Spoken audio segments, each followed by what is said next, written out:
Apakah kita akan menjadi pelaku dalam revolusi industri 4.0 itu atau sekedar penonton? Kalau kita jadi pelaku, maka kita akan mengambil manfaat yang sangat besar di situ. Kalau jadi penonton, ya seperti layaknya seorang penonton, Anda hanya menikmati, hanya melihat keriuhannya dan mungkin ikut bertepuk tangan, tapi tidak mendapatkan apa-apa dari sebuah proses yang sedang dijalani oleh dunia secara keseluruhan ini.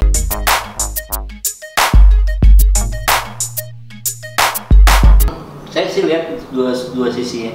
Satu sisi ketika, apalagi kalau masuknya ke konteks pendidikan anak, apalagi ini ya, kan memang si anak itu harus lebih didorong untuk berkompetisi itu sebetulnya, ini kata psikolog anak nih ya. Yeah. Yang istri akan itu. Iya. Okay. Kompetisi yang terbaik itu sebetulnya dengan dirinya sendiri. Yeah. Jadi bagaimana dia semester kemarin di aspek tertentu kurang menjadi naik, menjadi naik gitu. Bukan untuk dibandingkan dengan yang lain, karena ketika dibandingkan dengan yang lain ya pengalamannya berbeda, lingkungannya berbeda, itu kemungkinan menjadi tidak fair gitu.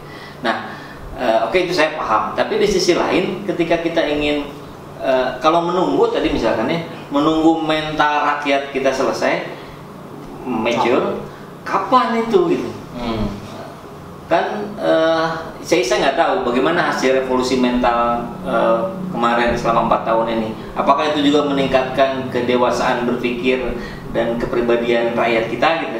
Atau mungkin ya nggak bisa nunggu mereka matang dulu gitu. Jadi jalan aja dulu. Nanti ada gejolak, yaitu yang disikapi dengan bijak oleh pengambil kebijakan pemerintah. Saya setuju Pak. Oh ya, mohon maaf. Oh, silakan. Saya setuju Kang. Begini. Maksud tadi saya penyampaian itu adalah tugasnya baik itu pemerintah atau perusahaan. Tugas dan tanggung jawabnya dia hanya satu, yaitu memberikan fasilitas. Karena itu tidak bisa didapatkan dari masyarakat maupun dari fasilitas apa?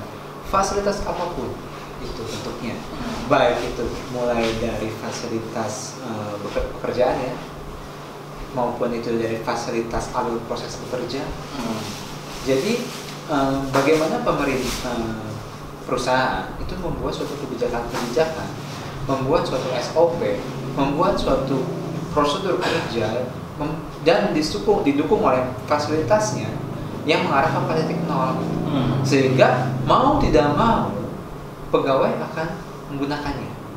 Jadi sifatnya tidak menunggu kematangan, tapi dipaksa matang dengan apa? Dengan kebijakan, dengan SOP, dengan alur kerja, dengan sistem. Jadi tugas dan tanggung jawabnya adalah itu dari sisi perusahaan. Nah, dari sisi pegawainya nih seperti apa? Yaitu kematangan.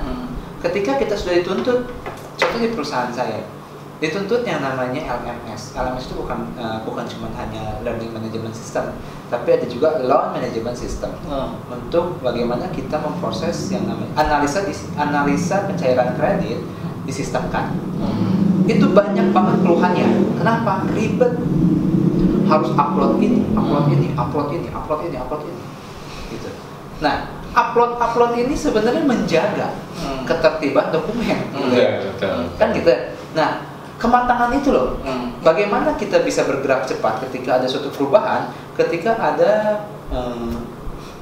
tembok ya yang membatasinya terlebih dahulu. Ketika ada suatu perubahan, wah ribet nih. Gitu. Mentalnya itu harus dipersiapkan pegawai. Jadi jangan selalu berpikir negatif terhadap kebijakan perusahaan, karena sesungguhnya kebijakan perusahaan itu dikaji sebelum dikeluarkan. Gitu kan. Jadi perusahaan nggak mungkin bersih kemudian keluar kebijakan yang baru gitu kan, atau nggak mimpi keluar enggak. Oh, kayaknya bagus ya kalau gini. Ya udah besok jadi. Enggak. Perusahaan nggak melakukan seperti itu, karena setiap perusahaan, setiap manajemen, top manajemen itu melakukan kajian. Rapat-rapatnya luar biasa gitu. Mungkin kita tahu, perubahan berubah lagi nih, perusahan berubah lagi nih, apa nih? Perusahaan berubah. Pegawai yang banyaknya kemungkinan besar nggak tahu ya ada proses yang luar biasa gitu, dibodohkan di dalamnya. Dan apakah perlu diinformasikan ke pegawai? Kadang enggak. Nggak perlu. Kenapa? Nggak ada waktu. Wasting time. Buat apa? Kita begitu banyaknya fenomena di lapangan, begitu banyaknya perubahan yang harus dilakukan, begitu banyaknya kekurangan target yang harus dilakukan, yang harus dikejar, kita harus mensosialisasikan juga, gitu kan. Sudahlah, trust pada manajemen, kita ingin memberikan yang terbaik. Toh sebagiannya pun yang dirasa perlu disampaikan memang disampaikan juga kan, Disampaikan baik secara langsung maupun lewat website atau surat atau email ya. Iya, disampaikan juga. 4.0 itu seperti global warming, tidak bisa dihindari. Jadi mau nggak mau, suka nggak suka, selama kita masih menjadi bangsa yang bersosial, masih membutuhkan bantuan atau harus perlu bekerja sama dengan bangsa lain, 4.0 pasti akan menghampiri kita.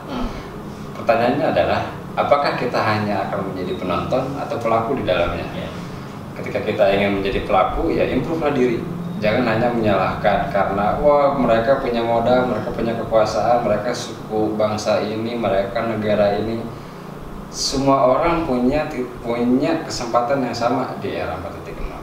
Semua orang diberikan akses melalui alat ini untuk improve, untuk belajar.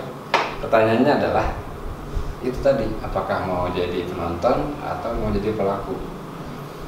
Terlepas dari produk pemerintah revolusi mental yang sebetulnya nggak perlu sih, karena itu sudah otomatis terjadi dengan adanya smartphone, terus perkembangan informasi. Ya pilihannya berada ke teman-teman, mau jadi pelaku atau penonton. Kalau mau jadi penonton silakan duduk manis dan protes. Kalau mau jadi pelaku, improve diri dari sekarang. Itu sih kan. Ya teman-teman, sobat semua, itu diskusi ringan kita, ngobrol-ngobrol santai kita. Tapi saya yakin isinya cukup dalam juga ya. Mudah-mudahan mencerahkan, teman-teman bisa mendapatkan gambaran yang lebih utuh tentang revolusi industri 4.0 dan tentu diskusi kita yang berbicara hal-hal besar ya, berpikir besar, dan apa tindakan yang bisa kita lakukan tentu adalah tindakan yang lokal ya, artinya tindakan yang bisa kita lakukan apa nih. Kalau tadi Kang Ode menyampaikan dari kitanya juga harus siap gitu. Jangan cuma menuntut, jangan cuma meminta, tapi juga kita menyiapkan diri untuk siap berada dalam situasi yang serba cepat, yang serba transparan, dan tidak bisa kita duga akan ada apa lagi di depan. Dari Kang Kibol, kata kunci terakhir yang di garis bawah ini adalah revolusi industri ini bukan sebuah pilihan yang mau kita ambil atau tidak, bukan sesuatu yang bisa kita hadapi atau tidak. Semuanya pasti akan menghadapinya, ini menjadi sebuah realita yang akan terjadi, dan sebagiannya bahkan sudah. Apakah kita akan menjadi pelaku dalam revolusi industri 4.0 itu atau sekedar penonton? Kalau kita jadi pelaku, maka kita akan mengambil manfaat yang sangat besar di situ. Kalau jadi penonton, ya seperti layaknya seorang penonton, Anda hanya menikmati, hanya melihat keriuhannya, dan mungkin ikut bertepuk tangan, tapi tidak mendapatkan apa-apa dari sebuah proses yang sedang dijalani oleh dunia secara keseluruhan ini. Itu saja mungkin, mudah-mudahan kita bisa lanjutkan di sesi-sesi berikutnya bersama Kang Kibol dan Kang Ode. Terima kasih sudah mau mampir di tempat saya. Terima kasih. Jangan kapok ya. Siap, kopinya mudah-mudahan juga enak kopinya. Enak ya. Enak kopinya. Baik, segitu aja. Be enthusiast and keep progress. Assalamualaikum warahmatullahi wabarakatuh. Oke.